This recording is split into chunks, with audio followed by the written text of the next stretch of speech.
네, 다음 강의 주제는요, 현업이 창업할 때이다 라는 주제로 강의해 주실 노노님 소개해 드리도록 하겠습니다.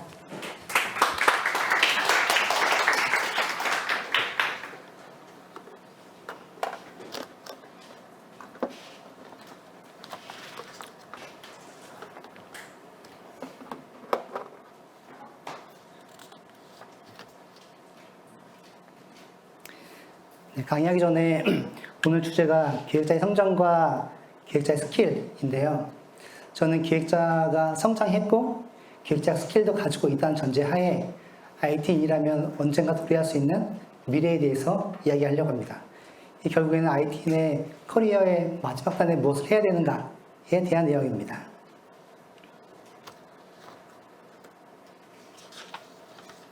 네, 저는 서비스 기획자 노먼이고요. 지금 이 그림은 제가 그린 건 아니고요. 저는 원래 그림을 그리는 사람이었지만 이건 이제 앱으로 그린 거고, 저는 프로덕트 리드라는 명칭을 쓰고 있습니다. 프로덕트 매니저나 프로덕트 오너를 쓰지 않는 이유는 저는 관리를 하지 않고 오로지 서비스 제작 기획만 하고 이제 그 이후의 일들은 스타트업에서 직접 하시기 때문에 저는 프로젝트 리드라는 명칭으로 활동하고 있습니다. 저는 2000년 이 하우스톡이라는 부동산 경매, 역경매 서비스의 웹디자이너로 IT를 시작했고요. 그때는 이제 기획자는 포지션이 없었기 때문에 디자이너를 시작하게 됐습니다. 지금 보이는 이 로고가 이제 제가 그 스타트업에 이 로고를 만들어 드리고 스카우트했던 로고고요. 그리고 이 디자인을 하면서도 이 디자인을 하기 위해서 정보 구조 설계를 했었고 화면을 정리하는 일들을 했었습니다. 그렇게 몇 년간 하다가 기획자라는 포지션이 생기면서 저는 자연스럽게 기획자가 됐고요. 그 다음에 더 이상 디자인을 하지 않았습니다. 그 이유가 제가 하고 있는 일이 저의 포지션이라 생각했기 때문에 제가 이것도 할 수 있고 저것도 할 수 있지만 저는 기획자이기 때문에 기획만 전문적으로 하겠다라는 생각으로 기획만 했고요. 기획자분들이 많이 얘기하는 게 내가 기획자인데 회사에서 이것도 시키고 저것도 시킨다. 내가 기획자라고 하는 작품이야. 이런 얘기 많이 하시는데 제가 하는 일, 그게 자기의 정체성인 거죠. 그러니까 내가 기획자라면 내가 회사에서 시키는 이런 일들을 하는 게 나한테 돈을 주면서 이걸 시키는 게 회사한테 이득일까 생각하면 어떤 것들은 거부할 수 있어야 된다. 그게 결국에는 기획자의 가치를 높이는 방법이라고 봅니다. 저는 올해 23년 차이고요. 잠깐 이 IT의 역사에 대해서 이야기하자면 96년에 인터넷 혁명이 생기고 그 다음에 98년에 국내에서도 벤처붐이 생겼습니다. 그리고 2000년에 이제 인터넷 닷컴 버블이 꺼졌는데 닷컴 버블이 꺼지던 게 이제 2000년 4월부터 급격히 떨어지기 시작했는데 제가 IT를 시작했던 것은 2000년 10월입니다. 그때는 한창 버블이 꺼지고 있던 시기인데도 불구하고 거리에서는 이제 이 새로운 벤처의 홍보 차량이 매우 많았고요. 그 다음에 신문에 광고만 내면 투자는 쉽게 받을 수 있었고 대기업들도 대졸자 채용 조건을 없앴던 시기입니다. 근데 2000년 후에 이제 닷컴 버블이 끝나고 나서 7년 동안 혹한기가 왔죠. 그때는 창업은 없고 회사에 소속되어 있는 방식의 SI 정도만 있었습니다. 그리고 2007년 아이폰이 생겼고요. 2010년에 국내 아이폰이 들어오면서 스타트업 붐이 생겼습니다. 그리고 저는 2012년부터 스타트업의 서비스만 제작하는 기획자가 되었습니다. 저는 프리랜서로 활동하고 있고요. 집에서 일합니다. 이 집에서 일하는 방식, 이 프리랜서를 선택한 이유는 이제 뭐 집에서 일하고 싶다고 누구나 집에서 일하게 시키진 않죠. 근데 제가 이 회사에 다니면서 생각했던 게 회사에서 일하는 방식이 너무 불합리하다, 너무 효율적이지 않다라는 생각을 했었고요. 그게 출퇴근에 걸리는 시간, 그 걸리는 시간이 많은 이유가 모두 다 함께 움직이기 때문에 시간이 걸린다라는 부분이 있었고, 어떤 날은 집에서 이제 일을 하다가 너무 잘 되는 거예요. 근데 출근해야 되니까 일을 끊어야 되잖아요. 근데 일을 계속하면 좋은데 일을 다 하고 다음날 늦게 가면 좋은데 이제 근태라는 게 있으니까 그게 안 된다라는 거 있었고, 회사에서 매우 피곤한데 잘 수가 없어요. 자면은 일이 없나 봐 이렇게 되잖아요. 그래서 회사에서 쉴 수도 없고 또 일이 없어서 집에 갈 수 없죠. 이 모든 것들이 저는 제가 하는 서비스 기획에 방해 요인이 된다 생각했고, 스타트업이 시작되면서 개인 창업이 생기고 그분들은 근태가 중요하지 않고 내 서비스를 만들어줄 수 있는 전문가를 필요했기 때문에 그 필요와 이제 저의 이 효율성이 맞아서 이제 그걸 할 수 있게 됐습니다. 그리고 이 일이 안 들어오면 어떡하지? 라는 생각도 있었지만 과감하게 실행을 했기 때문에 지금은 프리랜서로 스타트업의 서비스를 기획하고 있습니다. 스타트업은 저의 과거였고요. 그리고 현재이고 저의 미래이기도 합니다. 이 스타트업을 하려면 기본적으로 이 제품이 있어야 되죠. 서비스 시작은 제품인데 이 서비스의 제품을 만드는 게 이제 스타트업이 출발선에 쓰는 단계가 됩니다. 서비스가 있어야지 이집트 스타트업을 할 수 있는 거죠. 근데 이 서비스 제작을 하는 방법은 여러 가지가 있죠. 이 창업자가 직접 만들 수도 있고, 아니면 이 기술자를 데리고 공동 창업을 할 수도 있고, 채용을 할 수도 있고, 외주를 줄 수도 있습니다. 근데 공통점은 전문가가 있어야 된다는 거죠. 이 간단한 앱도 만들려면 한 5천만 원 정도가 들고요. 5천만 원 정도면은 3명의 작업자가 4달 동안 일해서 만들 수 있는 규모입니다. 이제 외주든 채용이든 서비스를 만들기로 했으니까 이제 잘 만들어지겠지라는 생각을 창업자는 다 가지고 있습니다. 근데 그렇지 않죠. 이 믿고 맡겼던 게 폭탄이 돼서 돌아옵니다. 이 낮은 완성도의 제품이 만들어지기도 하고요. 그 다음에 요청했던 것과 다른 제품을 만들기도 합니다. 그리고 더 최악은 완성하지 못하는 경우입니다. 근데 큰 기업에서 일하는 경우에는 만들어지지 않는 경우는 생각할 수가 없죠.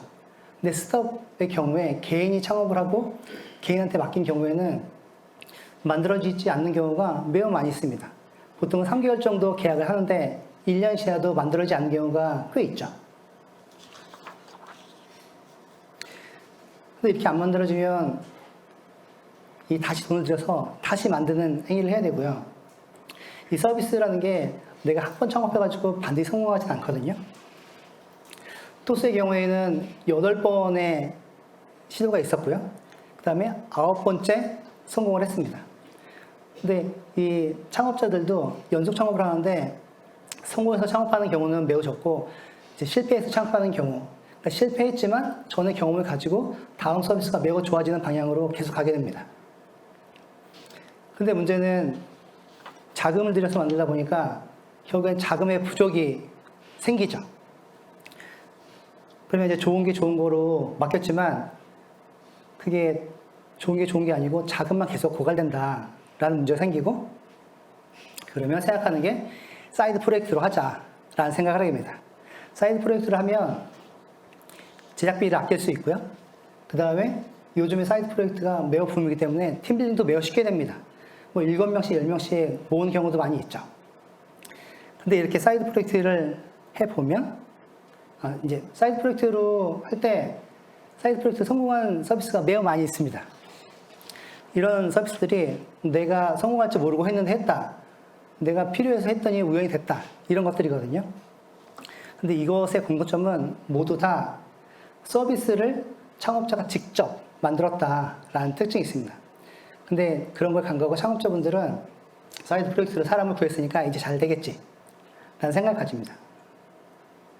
실제 사이드 프로젝트를 해보면 매우 느리죠. 도저히 제품이 만들어지지 않을 것처럼 매우 느린 속도로 진행이 됩니다. 근데 그 이유는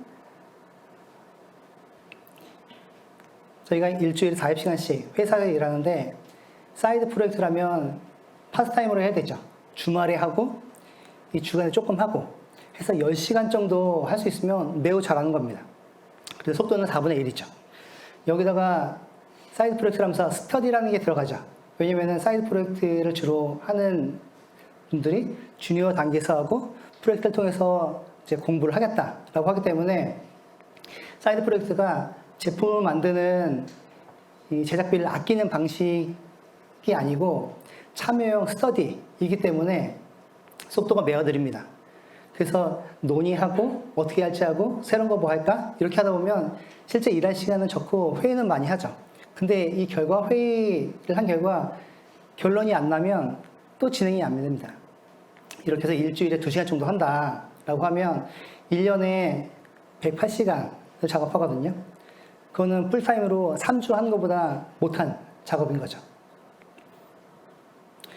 그래서 잘 될 줄 알았는데 결국에는 1년 정도 걸려도 서비스가 안 나오는 일들이 많이 발생합니다.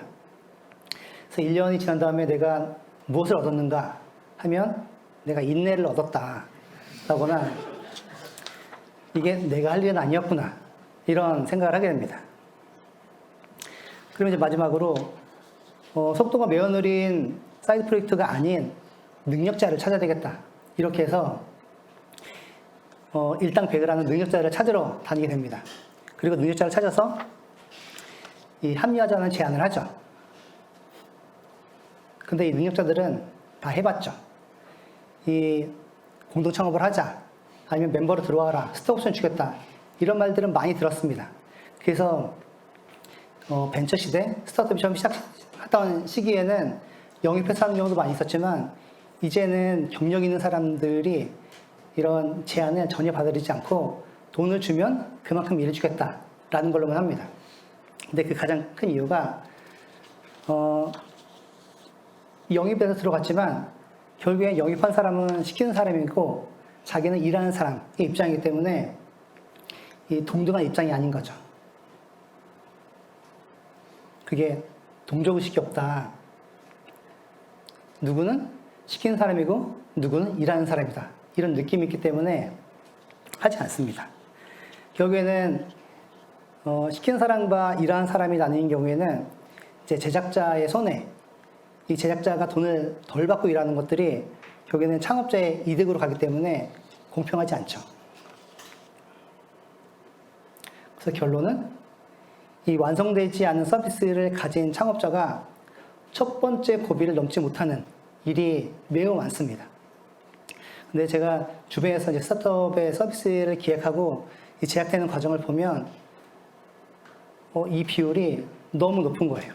그래서 50% 정도는 서비스 제작에 실패하는 게 아닌가 싶을 정도로 매우 비율이 높습니다.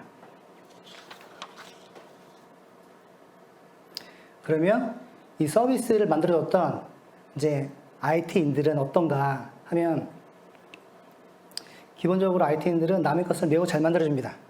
열정을 다해서 만들어주죠. 하지만 이 남의 거를 너무 열심히 만들기 때문에 열정이 다 빠져나가요. 다 지치고 나면 이제 이직을 하게 되잖아요. 근데 계속 남의 것을 만들어주죠. 이 남의 것을 만드는 외주라고 하면 N년차의 작업자라는 것만 있고 매번 똑같습니다. 근데 결국에는 내가 작업을 할 수 없는 순간, 나를 쓰지 않는 순간이 오면 나는 이 업에서 더 이상 있을 수 없다라는 게 되죠. 그래서 모든 IT인들의 수고는 내 서비스를 가져야 되겠다. 이 그럴싸하지 않아도 내 서비스를 갖고 내가 일한 만큼만 이 건바이 건으로 받지 않고 계속 이 서비스를 키우면서 이 수익을 얻을 수 있는 이제 우물이 필요해서 이 서비스라는 우물을 파야 됩니다. 근데 IT인들에게는 이제 무언의 금수저라는 게 있죠. 이 창업자들이 가장 부러워하는 건데 내가 개발자였다면 내가 만들 수 있을 텐데 이런 얘기 많이 하거든요. 근데 IT인들은 계속 실패해도 또 만들 수 있습니다. 근데 이 만드는 과정에서 돈이 들지 않죠. 나의 재능과 시간과 열정만 있으면 계속 만들 수 있습니다. 아무리 실패해도 성공할 때까지 계속하면 되는 최대 장점이 있죠. 그래서 이 IT인들, 현업의 IT인들이 모여서 서비스를 만드는 방식, 그 사이트 스타트업이라고 하고요. 여기에는 창업자와 작업하는 사람과 마케터와 이런 사람들이 다 들어오는 게 아니고 오로지 제품을 만드는 사람들만 들어오는 방식입니다. 이 사이드 스타트업 하려면 제가 이제 사이드 프로젝트도 많이 해봤는데 안 되더라. 그리고 공동 창업됐는데 안 되더라. 해서 가장 좋은 방식은 서비스를 만들 수 있는 사람들끼리 모여서 서비스를 만드는 것이다. 라는 결론을 이뤘고요. 이 사이드 스타트업을 잘할 수 있는 4가지 원칙을 정리했는데요. 그 첫 번째가 경력자여야 됩니다. 바로 자신의 역할을 해낼 수 있는 역량이 있어야 되는 거죠. 사이드 스타트업처럼 내가 해보지 않았지만 해볼게. 뭐 이렇게 한번 해볼래? 이런 논의의 시간조차도 매우 시간 낭비가 되기 때문에 그냥 할 수 있는 역량, 내가 할 수 있는 만큼에서 이제 실행할 수 있는 방식이 필요합니다. 그리고 팀은 작아야 됩니다. 이 팀에는 이 실제 작업할 사람들만 있어야 되고요. 7명씩, 10명씩 팀빌딩 했다고 이제 뭐 하는 경우를 많이 봤는데 그런 경우에는 어떤 사람은 작업을 하고 어떤 사람은 작업하지 않는 일이 발생합니다. 그러면 형평성의 문제가 발생하잖아요. 그러면 나는 열심히 일하는데 쟤는 일 안 하네. 그럼 내가 열심히 일해서 쟤를 먹여 살리는 건가? 이런 게 생기면 아무도 일을 안 하게 됩니다. 그래서 지금 기디개라고 하는 기획자 1명, 디자이너 1명, 개발자 2명, 이 4명이 하는 게 최대 인원으로 보는 게 좋다라는 거고요. 그 다음에 빠른 결과물이 있어야 됩니다. 일주일에 8시간 정도 작업을 하면 개인적으로 매우 많은 시간을 들이는 거죠. 그러니까 주간에 조금 하고 주말에 하루 일하고 하기 때문에 쉼이 없는 생활처럼 들어가거든요. 근데 이렇게 함에도 불구하고 작업하는 시간이 적기 때문에 이 고민하는 시간이 없이 바로 작업을 해버려야 됩니다. 그래서 이렇게 할래 저렇게 할래 하는 것보다는 이렇게 했어 저렇게 했어 하는 걸로 그냥 본인이 알아서 이제 해나가는 방식이 필요한 거죠. 그리고 마지막 가장 중요한 게 본업을 유지하는 겁니다. 이 돌아갈 다리를 불사르면 안 된다 라는 부분이고요.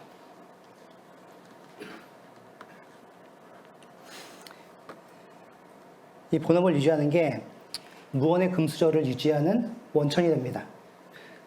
이 창업자 중에는 퇴직을 하고 이 퇴직금을 가지고 창업하는 경우가 있어요. 근데 그 창업자가 생활비가 끝날 때쯤에 되면 매우 조급해지거든요. 그럼 같이 했던 사람들에 대해서 매우 압박이 들어오기 시작합니다. 근데 내가 본업을 유지하지 않았기 때문에 나의 불안감이 팀을 깨는 게 생기기 때문에 매우 느슨하게 가되 모두 본업을 유지하고 이게 안 되더라도 내가 영향을 받지 않는 상태를 가지는 게 중요합니다.